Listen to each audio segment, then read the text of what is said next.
নামাজ নাই, কুরবানি নাই। যেই ব্যক্তি নামাজ পড়ে না, যেই ব্যক্তি নামাজ পড়ে না, কুরবানি তার কোনো সফলতা আনবে না, কুরবানি তার জন্য সফলতা বয়ে আনবে না।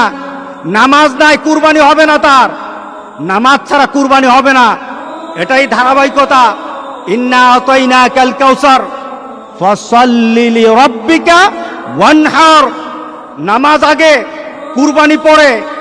আর আমাদের সমাজে এমন মানুষ আছে নামাজ পড়ে না, কিন্তু লক্ষ লক্ষ টাকা দামের কুরবানি ছাড়ে না। তার মানে কি? সে দিন বুঝে না, সে ইসলাম বুঝে না, মুহাম্মদ সাল্লাল্লাহু আলাইহি সাল্লামকে দেওয়া আল্লাহর ঘোষণাও জানে না, ইব্রাহিম আলাইহিস সালামকে দেওয়া সেই কুরবানির নীতি জানে না। এই কুরবানি তার জন্য কোনো সফলতা বয়ে আনবে না। সুতরাং যারা কুরবানি দিচ্ছেন, আপনার নামাজ নাই, যারা উলামায়ে কেরাম কিন্তু বলেছেন যাদের সাথে নামাজ নাই, যাদের সাথে নামাজ নাই, নামাজি ব্যক্তি যেন তাদের সাথে কুরবানি না দেয়। কারণ বেনামাজির কুরবানি হবে না। আপনি 7 নাম দিলেন, 6 জন মানুষ নামাজ পড়ে, একটা মানুষ নামাজ পড়ে না, বিপদ কিন্তু হয়ে গেছে, বিপদ কিন্তু হয়ে গেছে। কারণ 6 ব্যক্তির অংশটা কিন্তু আরেকজনের সাথে মিল সংযুক্ত হয়ে আছে। ওই ব্যক্তির বেনামাজি হওয়ার কারণে উলামায়ে কেরামের মতামত, সব উলামায়ে কেরামের মতামত, নামাজ যার থাকে না কুরবানি তার হয় না। সুতরাং নামাজ ছাড়বো না। রাজি আছি সবাই? কি ছাড়বো না বলেন? নামাজ ছাড়বো না।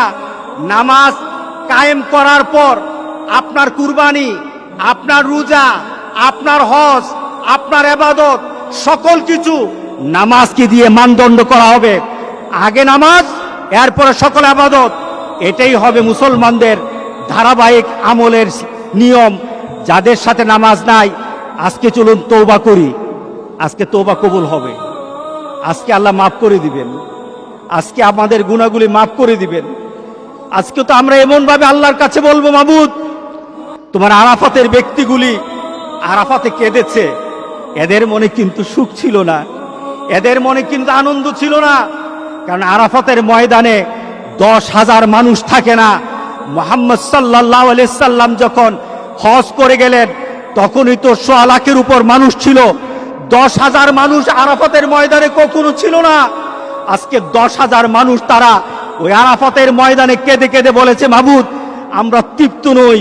কারণ যেখানে থাকার কথা ছিল 40 থেকে 50 লক্ষ মানুষ, যেখানে 50 লক্ষ মানুষ আল্লাহর দরবারে কাঁদার কথা ছিল, সেখানে 10,000 মানুষ তাদের আবেগটুকু দিয়ে আল্লাহর দরবারে কেঁদে কেঁদে বলেছে, মাবুদ এই দুনিয়া থেকে তুমি মেহেরবানি করে বিপদ দূর করে দাও, গোটা পৃথিবীর মানুষকে স্বাভাবিকভাবে হজ করার মতো তৌফিক দান করে দাও।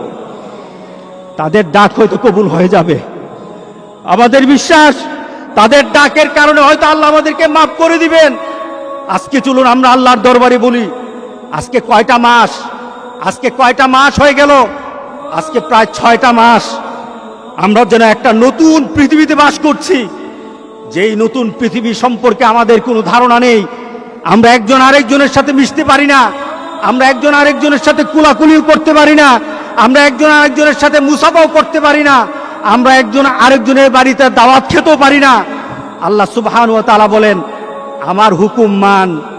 মুসাকে যেভাবে আমি বিপদ থেকে বাঁচিয়ে দিয়েছি, ইব্রাহিম আলাইহিস সালামকে আমার কথা মানার পর যেমন কুরবানি সন্তানকে না দিয়ে আমি দুম্বা দিয়ে কুরবানি করার ব্যবস্থা করে দিয়েছি, আমার কথা মানো, আমি ঠিক তোমাদেরকে ওইভাবে একটা মর্যাদার শিখরে দিয়ে দেব ইনশাআল্লাহ। ইনশাআল্লাহ আমরা আল্লাহর কাছে এমন একটা দাবি করি, আল্লাহ আমাদের সবাইকে ওই ধরনের ঈমান এবং মানসিকতা আল্লাহ সবাইকে দান করুক। সবাই বলেন আল্লাহুম্মা আমিন।